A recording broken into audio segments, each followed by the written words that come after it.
Good morning. Um, so we're going to read our Abraham quote this morning, and then we're going to talk about it a little bit. Because I'm a counselor, and that's what counselors want to do, even if they're alone in the morning, in the dark. So here we go. Here's a rule of thumb that will help you. If you believe that something is good and you do it, it benefits you. If you believe that something is bad and you do it, it is a very detrimental experience. So this is great, and this comes up all the time because we're always, we don't 100% walk around every day doing things that we believe that we want to do. Maybe there are some lucky people out there that do, but we usually have to interact with other people, and they've become accustomed to us doing things for them, whether it's a boss, a spouse, a child, just being out in public. We're kind of expected to be a certain way. And sometimes we think it's easier to just comply. So we're going to talk about that. Also, I want to mention guilt. Guilt plays a role. I always say to people, guilt is a powerful emotion. So this came up. I was hanging out with my friend Jill, and she's just kind of stepping into her own. And she's always been a strong woman, but she's just really beginning to not be able to tolerate things that aren't good for her, and she knows it. So one of these things was working in a public capacity to serve on a board.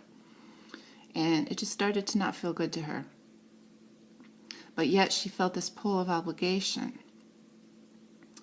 And, it's hard. It's like, I said I would do this thing, and I want to see this thing, particular aspect, come through, and I know it can benefit if I'm here, but I also don't. I've already decided this isn't for me. So what do you do? Well, as we're seeing here in the quote, it's about your belief. You see, it's still up to you in that moment.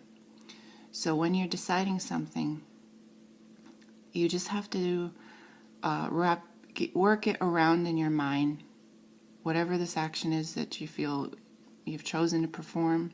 If you're not 100% on board with it, you have to get as much on board with it as you can.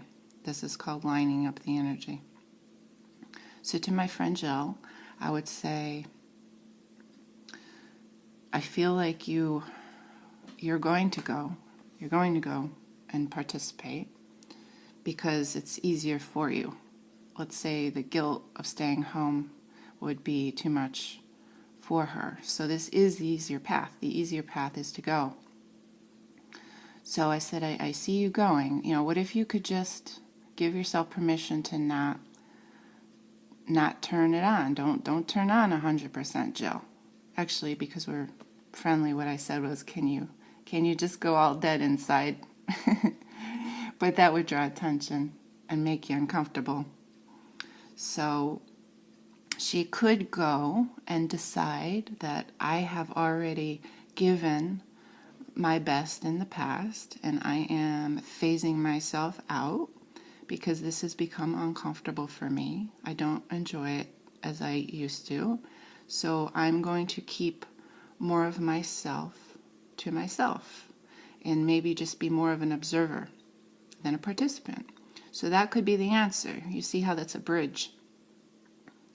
Another example, when she was speaking, I was remembering Jerry talking about going to the hospital. Now this is a wonderful one because this happens to us all the time. You have to visit someone you love, but maybe you don't want to go to the hospital. Maybe it's uncomfortable for you. Maybe it reminds you of things you don't want to think about. Maybe you're just sensitive and there's a lot going on in the hospital that can trigger you, but your loved one is inside. So what do you do?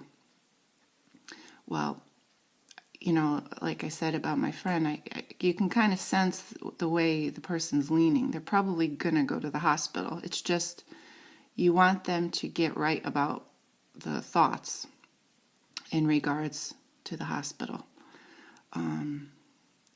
So if Jerry had gone to the hospital while he believed it was bad, just like here we see in the quote, if you believe it's bad and you do it. If he had gone to the hospital while believing, I'm susceptible to a cold, or, you know, there's a lot of flu going around, or whatever he's got going in his mind, if he believes it's bad, but that guilt is pushing him to go to the hospital, he will open himself up to getting a cold, okay?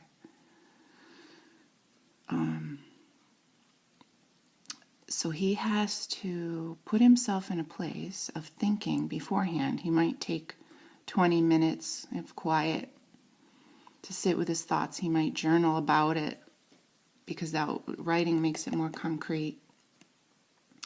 And what he's going to want to do is remind himself of all the ways that he's so healthy. Remind himself that he's been to the hospital many, many, many times, and he just has a visit and walks out. He might, this is a reality, this happened. That's something he can get on board with. That's within his belief system, I'm suggesting.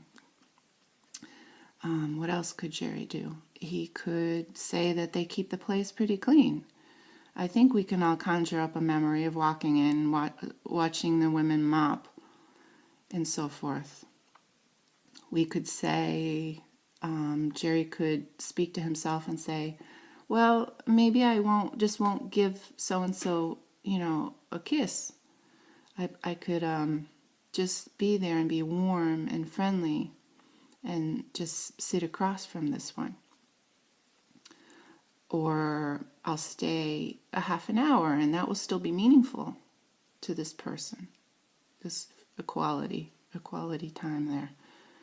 Or, whatever it takes to get himself on board. And that's lining up the energy, okay? And then as you begin to feel better, you'll know you're doing it. And then have a good experience. Okay? I think that's enough for now. I hope that makes you feel better about whatever it is you have to do. Just take a moment, line up with it, wait till you feel better, and then take action. All right. Thanks for joining me. See you later.